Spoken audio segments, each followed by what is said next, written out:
So in this lesson, we're going to paint this picture. So we've got a lovely Japanese fishing boat, and then I added the Japanese fisherman here. And yeah, I really like that fishing boat. So that's basically what made me decide to paint this picture. And I just wanted to show you some other versions I did of this painting so that you can experiment with your own paintings a bit more maybe. So here, this is a very different version. So I'm not very happy with my clouds in this one, but I'm fairly happy with this picture. It's just playing around, making it look a bit more dramatic. And yeah, I think it was a good experiment. And then I did another one. This time I changed the clouds, and whoops, and I like this one a lot. I like the colours a lot, and I think the fisherman looks a bit like a zombie, but I'm still happy with the figure. I think the figure is really interesting now compared to the original one. So it's a good idea to, when you've done one painting, to have another go and change the figure, like turn them around, make them bigger or smaller, turn them into a zombie, you decide. But it's good practice. And then here's my final one. So I've got an Action Man figure, and that helped me a bit with getting this figure right, but I still haven't got, I think the figure is very good. I'm very happy with the figure, but this arm maybe is really good, but I think this arm about here, that looks a little bit wrong, but I'm still happy with it. And I like the angles here. And I think the outline of the top of the fishing boat against the sky is really good, and the birds above the fishing boat. So I'm really quite happy with this final painting. But today, in today's lesson, we're going to do this one, which maybe now looks a bit boring. I don't know. You can let me know in the comments. But this is what we're going to paint. So let's begin. And most important thing is, let's have some fun. Here is the photograph. So it's actually quite a complicated object to draw, and I had to draw it quite a few times before I understood the shape of it. Especially the bottom part of the hull is really difficult to get right. So just giving you a warning there. Okay, so but painting this fishing boat was really enjoyable, and I'm also going to show you the finished painting now, just to give you an idea, and you can compare it with the photograph, and you can see the changes I've made. So I replaced the little girl with the fisherman, and I changed the sky, and yeah, I made various changes. There's a little fishing boat behind this big one that I just removed because I thought it just kind of clashed, and I thought it was better to end up simplifying it. And maybe also I played around with the angles and things like that a little bit. So at the end, I've got two other paintings I've done where I went a bit crazy. With those ones, I really did mess around with the elevation or the viewpoint. This one, I'm not so sure I did that, but with the final two, I really did. So if you want to see them, then just go to the end and you'll see two more paintings I did that are a bit more wild. So they were very fun to do. So I've speeded up this video, so because otherwise I think it would be too slow. But let me know what you think about that. Like, is it like too fast, too slow, or just right? And fairly soon I'll start playing instrumental music, and just let me know which you prefer, the music or the voiceover. I might do both. Let me know. So I'm still not sure about that. So one of the real other challenges with this painting is drawing this figure in the foreground. So really, I think I got away with it. Like, I don't think I did a great job of it, but I needed to look more at photos of fishermen and figures in general, and to develop that a bit more. So if you look at the final two paintings, other paintings I did, you will see that I really did a lot of big changes to this figure and did a completely different kind of posture, and I had him like holding a fishing line or something, and I think that's better. But once again, let me know what you think. I'm really interested to read your comments and see what you think. So this place, maybe I should say the name of this place, I think is called Itogahama Beach, and it's in Oita Prefecture, Japan. So now I'm doing some painting. So I begin with yellow ochre. I've got a big hake, basically a big flat brush that allows me to cover lots of space very quickly, which is really important. So any flat brush will do, and this is pure yellow ochre, nothing fancy yet. And then this is pure alizarin crimson or some kind of cool red. So and I just blend that into the yellow ochre. So I start at the edge with a very strong mix, and then as I go across, the mix becomes more and more like weaker and blends into the yellow ochre and gives a little bit of an orange. And now I've basically, for the ground, I've got a mix of light yellow ochre and the red together. So that's what that is. I'm just going to have a sip of my green tea because I've got a dry throat. Okay, so I've done that. So it's looking nice and bright. And now I'm going to add some blue, and I like phthalo blue. So ultramarine blue for me is just a bit too weak, whereas phthalo blue, or I don't know how you pronounce it, but that colour really is powerful, very, very powerful. I'm not sure I managed to blend it that well here, so I'm really trying here. But to be honest, I'm quite happy with this effect, even though it's not natural.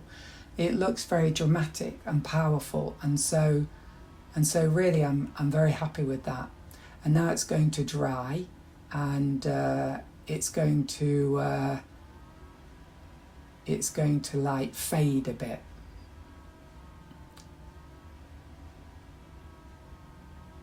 Okay, and one of the things I should have done is like cut a bit more of the video, because at the moment I'm probably mixing up paint which you can't see, so apologies about that.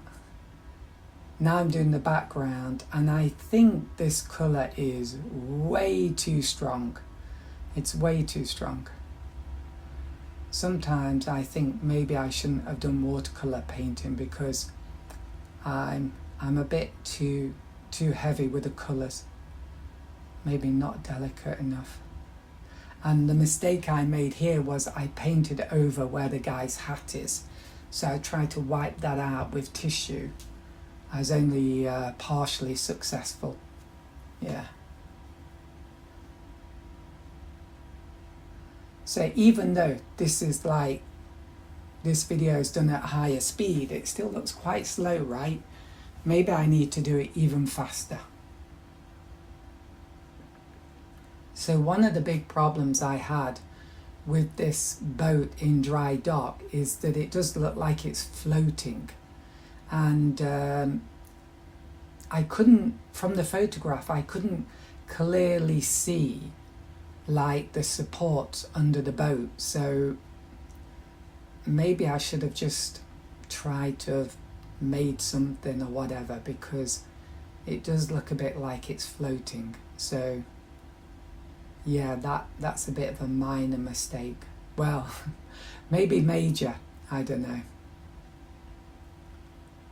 Yeah, so here I'm just carefully painting around the boat. And one of the important things here was to keep this tree line down, to keep it low, because I want the upper part of the boat to really stick out, because it's such an interesting outline. It's basically that is the main thing about the whole painting for me, the shape of this boat, and especially the top part of the boat, or the, I don't know what you call it, or the rigging and the poles and all that kind of stuff against the dramatic sky, I think is what makes this a really wonderful painting for me, a really wonderful subject to paint. Yeah, so I'm trying to keep that tree line down as much as possible.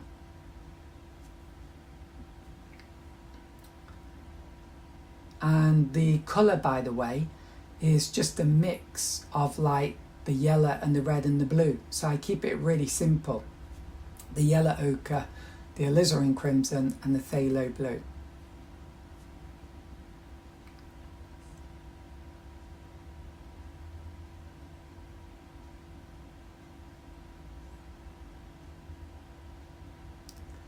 And at the bottom there, I'm just trying to make an interesting edge.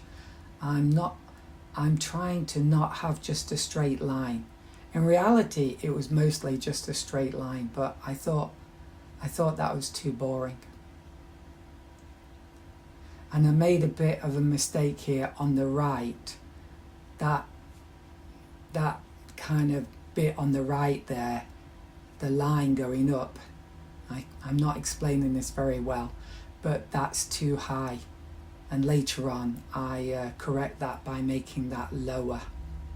So it's dried off now, but I had a look and I thought, oh dear, that doesn't look right. And I tried to lower that line on the right. Oh, not yet. I did that later on then. So now I'm doing the ground area, and the important thing here is to have a feeling of texture. So I'm trying to create a dry brush effect, and also I'm going darker, and I'm basically using the same three colours. So at first I was using yellow ochre and red, and now I've added a little bit more blue to make it brown. I do a little bit of spraying just to give it some texture. And now I've gone for a purple, and it's just the red and the blue. There might be a slight touch of a yellow ochre in there, but I just want to darken it off at the bottom.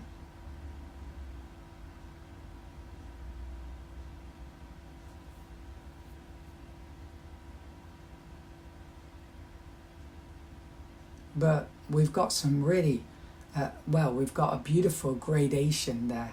Really nice, I think. And a little bit of texture. I would have liked more. Oh, here I go with my splatter. So I'm just using a small round brush here.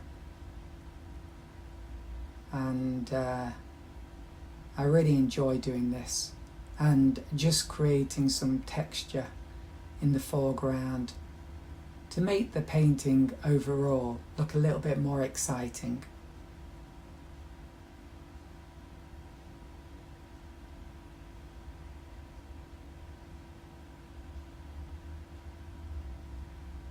And also spraying a bit.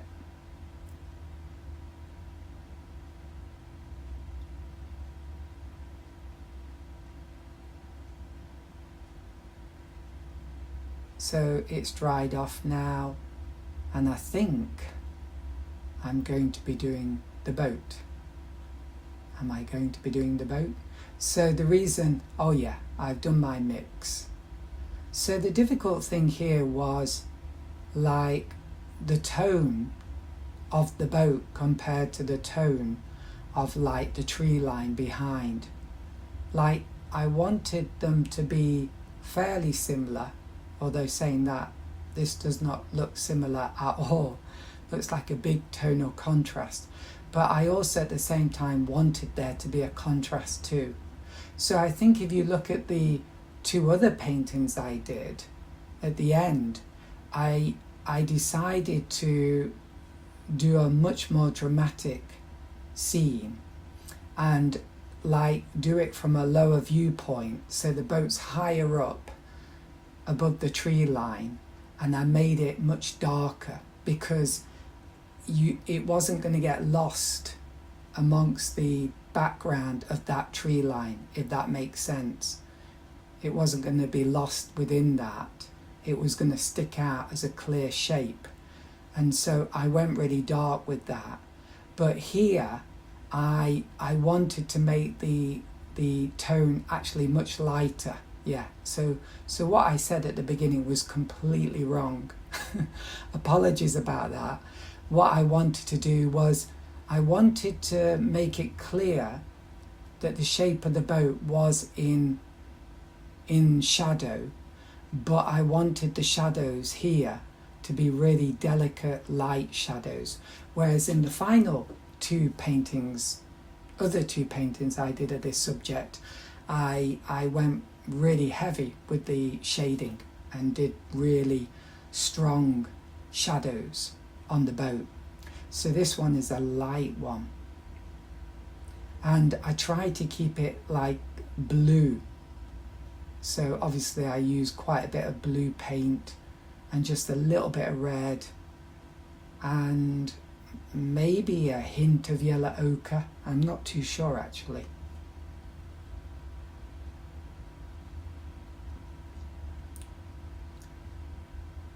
So I think when we get to the end of this clip, then I'll play some music. So because I've been promising to do that. And then just let me know which you prefer. If you like music, that's good for me. Music's quite easy to do. It helps me get these videos done a lot quicker.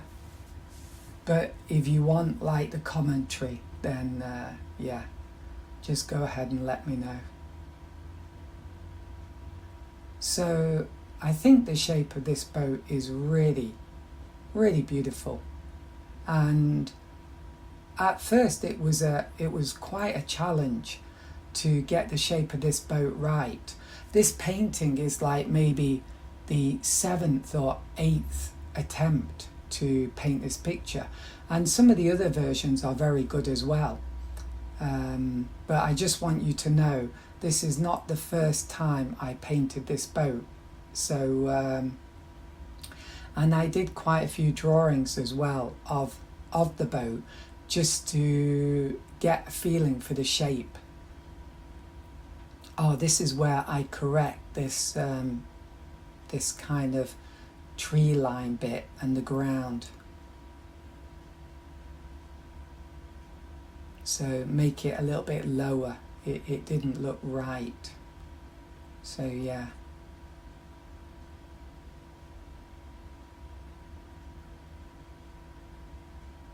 Okay, and we're getting to the end of this. So now it's going to be music time. And also, if you don't like my music, let me know. Let me know what kind of music you like, and I'll try and find that. So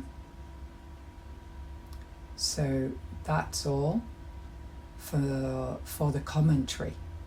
So I hope that was helpful. I'm just curious what I'm going to do next, actually. What I must be doing at the moment is mixing my paints. I'll have to remember in future to cut these bits out. So, oh yeah, so I'm using a liner brush here, and I'm just doing the jewellery, the decoration. And there is a lot. I know it's not decoration, but from an artist's point of view, it's like decoration. So one of the really important points here is when you make these marks with the liner brush, you have to try and do it in like one stroke. Don't do, can you see how I'm doing these very clean cut marks? So it might be a good idea to get some scrap paper and just practice making those kind of marks, and with practice you'll get good at just doing like in one stroke a short line going down, and where I can I break it up. Can you see this bit? I didn't do all of that in one go. I broke it up into maybe 3 dashes or something, that vertical line going down. So there's little tricks like that you can do that are very important. So yeah, do it, try to do it in one go. Don't do it very slowly, because you will wobble and then it will not look good at all. So I do recommend getting some scrap paper and just having a go at doing these marks in one go, and then well, you probably still won't be ready when you do it on the final painting. You'll probably muck it up. I mean, that's what I did, because you just get nervous because then the pressure is on. Sadly, you normally think, oh, when the pressure is on that you rise up to meet the challenge, but I've found that normally the opposite happens. Normally when you're not caring, you're actually a lot better than when suddenly you get a bit stressed and you're like, oh, I've really got to not screw up here. Then you can almost guarantee that you're probably going to screw up. That's normally what happened to me. And the only reason that's not happening to me here is because I've done these strokes a lot, and it's just like training a muscle. You just keep doing it, and eventually it's kind of, the action gets hardwired into the brain and it becomes quite easy to do. So it's just a case of practicing, you know. But maybe we don't like practicing, right? I don't know. So anyway, as you can see, these marks are really bringing this boat to life. It's really looking pretty fabulous now. So these little details, it's transforming this object into something really, really exciting, you know. So, but please don't get too upset if your marks look quite lame, because unless you've been practicing this kind of technique of making these clean cut strokes, if you haven't been practicing doing that, then at first it's quite difficult. So you do need to practice, and it's going to take time, but you know, bit by bit you get there. Ooh, camera wobbled a bit there. Okay, so I think it's almost about time to play some music now. And yeah, but what am I going to do next? I wonder. But I think that boat now looks really great. Oh yeah, so this top bit here, it was a brown colour. I really found that very, very attractive, that little touch of colour, you know, it really made the boat look much more exciting and interesting.